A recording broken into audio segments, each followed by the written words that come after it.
இப்போ நீங்க ஆட்சிக்கு வந்தா மாணவர்களுக்காக என்ன பண்ணுவீங்க? உனக்கு என்ன தேவை இருக்கு சொல்லு, நான் பண்றேன். உனக்கு ஆகச்சிறந்த கல்வியை கொடுக்குறேன் அண்ணே. சரியான சமமான தரமான கல்வியை ஏழை பணக்காரன் என்ற பாகுபாடு இல்லாது உனக்கு கொடுக்குறேன்.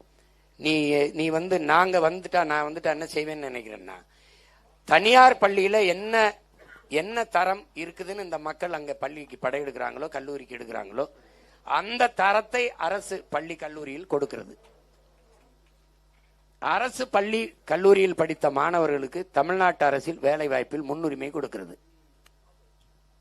உனக்கு புரியுதுன்னு நினைக்கிறேன். அப்ப படிச்சுட்டு வெளியில நிக்க விடாம எல்லா மாணவர்கள் எல்லாருக்கும் வேலை வாய்ப்பை கொடுக்கிறது. இதை விட உனக்கு வேற என்ன வேணும்? மாணவர்களுக்கு சொல்லு. படிக்க போகும்போது 1000 ரூபாய் கொடுக்க மாட்டேன், படிச்சுட்டு வந்தா வேலை கொடுக்குறேன். கல்வியை இலவசமா தரேன். பஸ் கட்டணம் நீ எடுத்துப்போ, குறைந்த விலைக்கு பஸ் விடுறேன், நீ அதுல போ. அங்க போய் கட்டணம் இல்லாத கல்வி தாரேன், படிச்சுட்டு வா, வேலை தாரேன். வேற எதுவும் வேணுமா?